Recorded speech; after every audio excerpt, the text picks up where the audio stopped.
Bem-vindo, Rogério. Tudo bem? Tudo bom, Miguel, Henrique? Um prazer, viu, estar com vocês de novo aqui na Fórum.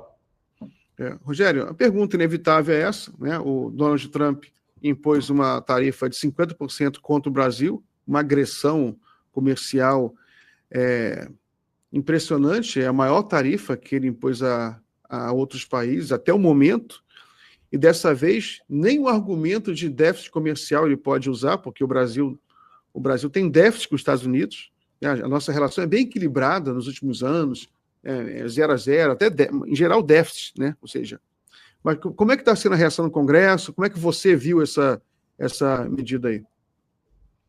Bom, bem, a medida é absurda. A reação do Congresso é que os bolsonaristas dizem que o culpado é o Lula. É impressionante. Mas eles estão lá aos berros dizendo que a culpa é do Lula. Mas eles diziam também na CPMI do 8 de janeiro que a culpa era do Lula. O raciocínio naquela época era que o presidente Lula não conseguiu conter quem é que veio aqui quebrar o Parlamento, o Supremo Tribunal Federal e o Palácio da Alvorada.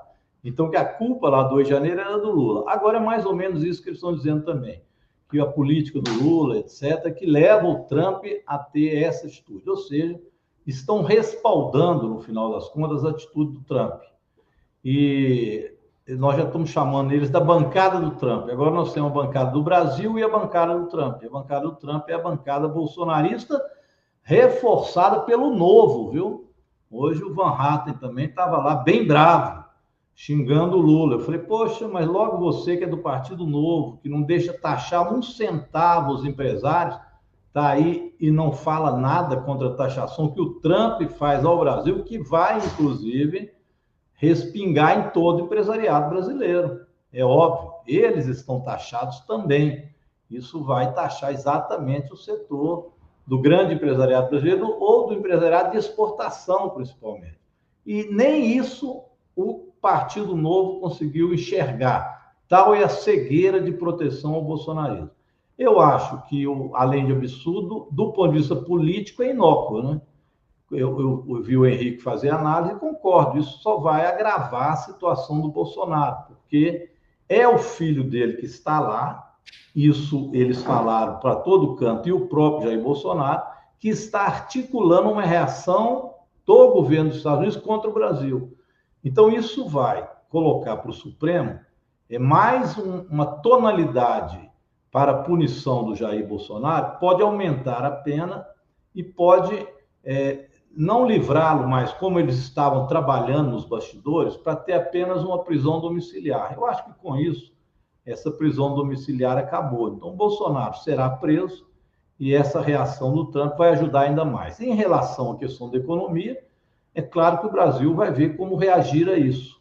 Nós não vamos aceitar calado 50% de imposição de tarifa. O presidente Lula tem que ver a repercussão disso, como você disse. Brasil e Estados Unidos é um 0-0 na relação internacional, os Estados Unidos até ganham um pouco mais, tem superávit, né, nessa transação entre o que vai e o que vem, e se nós taxarmos eles também, a taxação será ela por elas, mas isso não interessa ao Brasil, interessa fazer um acordo que seja um acordo com todos os países de igual para igual. Agora, com certeza, a relação nossa comercial internacional com os países como China, os países asiáticos, Rússia, países da América Latina, mesmo da Europa, será uma relação maior do que a relação com os Estados Unidos. Pode levar, portanto, a um esfriamento das relações internacionais. É ruim para o Brasil? Mas é ruim para os Estados Unidos na mesma dimensão. Então, eu acho que o Trump errou a mão numa análise política de quem quer fazer uma intervenção política dentro do Brasil. Eu cheguei a citar que isso já aconteceu na década de 60, quando o regime militar foi instituído no Brasil com apoio norte-americano. Agora são as tarifas para tentar influenciar na relação política do Brasil e do Supremo Tribunal Federal, da Alta Corte Brasileira. É gravíssimo isso que está acontecendo. E esses bolsonaristas, agora, realmente, os malucos, como diz Bolsonaro, não tem o menor limite. Se os Estados Unidos um dia decretasse guerra ao Brasil, eles pegariam em arma contra os brasileiros e a favor do norte-americano. É mais ou menos essa comparação que eu posso fazer de bolsonarista. Só tem uma coisa que eu concordo com o Bolsonaro, é tudo maluco, mas é maluco de extrema direita. Agora, ô, Rogério, eu queria te perguntar o seguinte, eu até agora há pouco vi o pessoal aqui no chat, né? Ah, nada pega no Bolsonaro, já estão dizendo isso. Gente, vê só, esse discurso de que a culpa é do Lula, isso e aquilo, naturalmente é algo reproduzido aí pelo, digamos, 30%, sei lá, 35%, 32% do que é o bolsonarismo raiz, fisiológico. E esses caras, nem se o Bolsonaro surrar velhinha e bebê recém-nascido na rua, esse pessoal vai continuar isso. Essa conversa vai continuar. A gente tem que observar, tem o terço progressista, a gente observa aquele terço que é o terço que decide a eleição. São as pessoas menos politizadas e com menos preferências ideológicas. Rogério, é difícil, e pelo que a gente está vendo nas redes, no Trend Topics do Twitter, tudo, é difícil colar isso no Lula, né? Porque com 30 minutos do anúncio, estava nos Trend Topics mundiais, em primeiro lugar, Bolsonaro traidor, uma coisa assim. Vai ser difícil ele conseguir se descolar dessa cagada, com o perdão da palavra, porque essa tática foi um tiro no pé. Isso vai trazer prejuízo para empresários, para as pessoas. E isso foi uma coisa encomendada por ele via o filho dele. Como é que você acha? É difícil. Esse discurso agora vai ser difícil de colar, né? Eu acho que o exemplo que eu citei da CPMI do 8 de janeiro também não colou. Quando foram feitas pesquisas, quem acha que a culpa da tentativa de golpe foi do Lula? Chegava quase zero. Só os muito fanáticos deles que chegaram a comprar essa ideia. Tá certo que uma parte dizia o Bolsonaro não tem culpa, mas culpar o Lula por isso foi um negócio insano. Eles perderam essa batalha. Vão perder essa também. Apenas eles podem acreditar que a culpa disso é do Lula. Não tem nada a ver, o ato é do Trump, então as coisas são muito objetivas. E tudo tem um processo histórico. Então essa é uma narrativa que eles vão tentar fazer que não cola. Tem essa parte que você citou das pessoas que estão vendo essa guerra política e vão dizer, olha, realmente esses bolsonaristas passam do limite e se afastam mais do bolsonarismo e podem se aproximar da gente. Agora, a pergunta mais interessante que você tem que fazer, e eu acho que a imprensa e nós precisamos de fazer com que eles se expressem em relação a isso. O que o Centrão disse disso, hein? Até agora o Centrão está calado.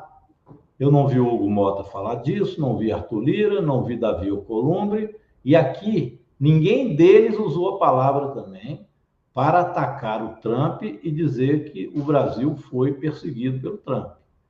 Então é preciso agora que a gente aperte o Centrão, porque isso pode fazer com que se afaste pelo menos uma parte do Centrão em relação ao bolsonarismo, que é a política que eles estão fazendo de aproximação, para tentar fazer do Tarcísio algo ou alguém que possa se contrapor ao Lula. O Tarcísio está até aqui com a tese bolsonarista de apoio ao Trump.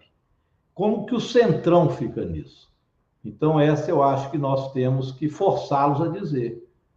O que o Centrão diz de tudo isso? Eu acho que essa é uma pergunta importante. O MDB, o PSDB, o PP, a União Brasil,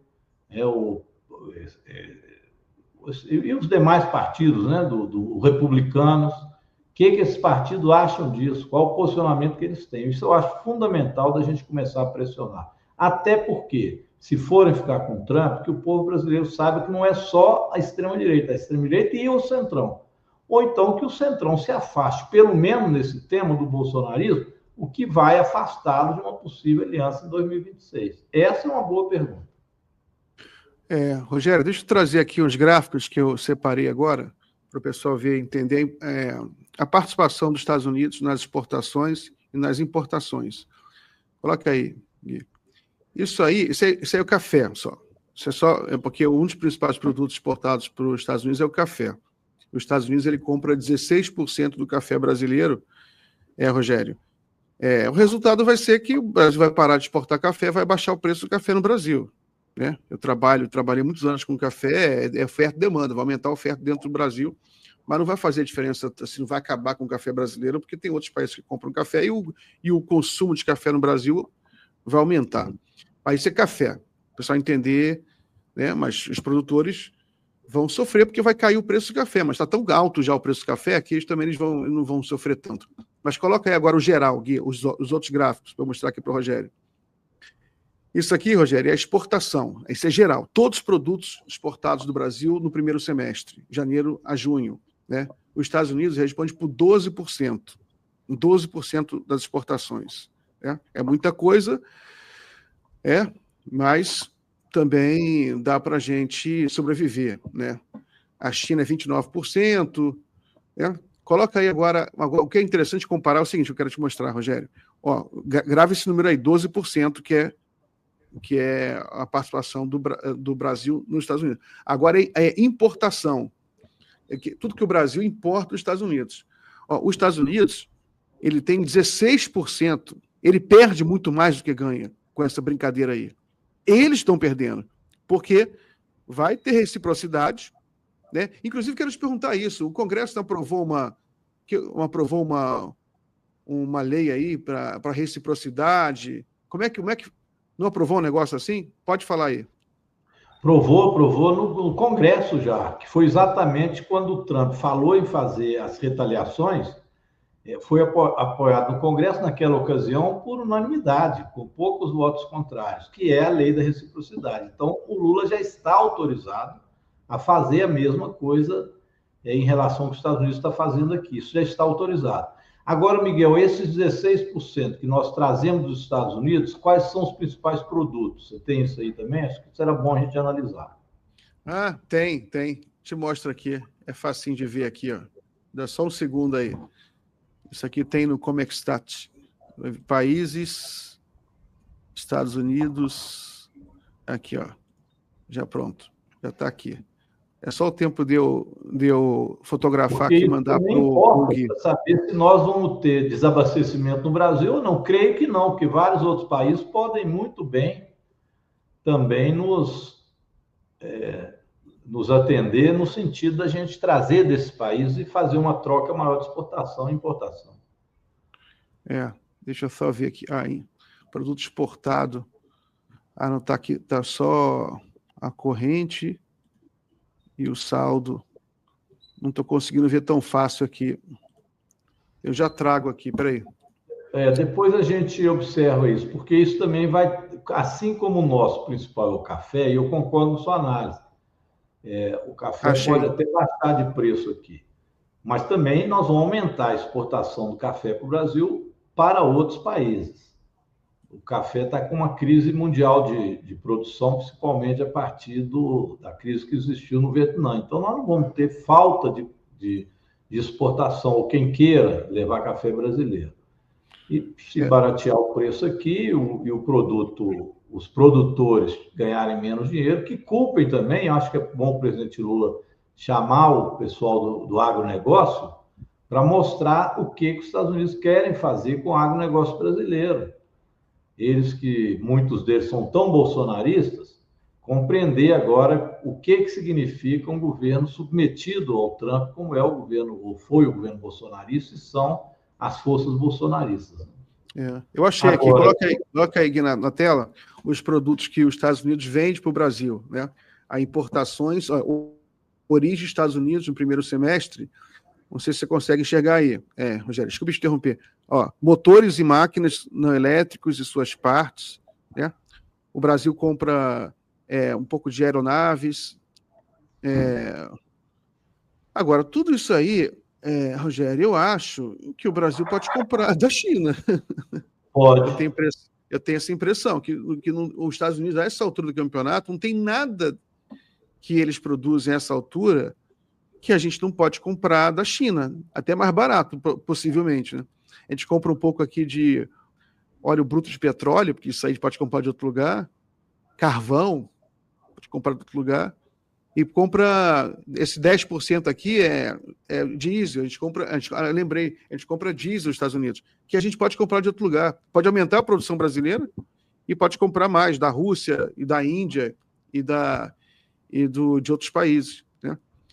Enfim, eu acho que eles perdem muito mais que ganham, porque o Brasil é o maior produtor mundial de café. Não tem como os Estados Unidos substituir o café brasileiro. Não tem. O Brasil tem 40% da produção mundial. Não tem como. Os Estados Unidos eles são os maiores consumidores de café do mundo. Eles adoram café. Eles adoram café. Eles não têm como substituir, porque não tem nenhum país do mundo que chega perto do Brasil em café. Já eles, a gente pode comprar tudo isso em outro lugar. Então, eu acho que o Trump aí ele não pensou muito bem. E sinceramente, dentro dos Estados Unidos já tem uma corrente do próprio Partido Republicano que acha que essa política do Trump ela é equivocada porque vai levar a ter um aumento também de preços inflacionários nos Estados Unidos. Isso realmente é possível. E o Trump aposta que tudo que ele taxa pode ser produzido nos Estados Unidos. Primeiro que demora tempo, e não é tudo, né? Café, por exemplo, vai ser difícil que eles aumentem a produção de café lá dessa forma.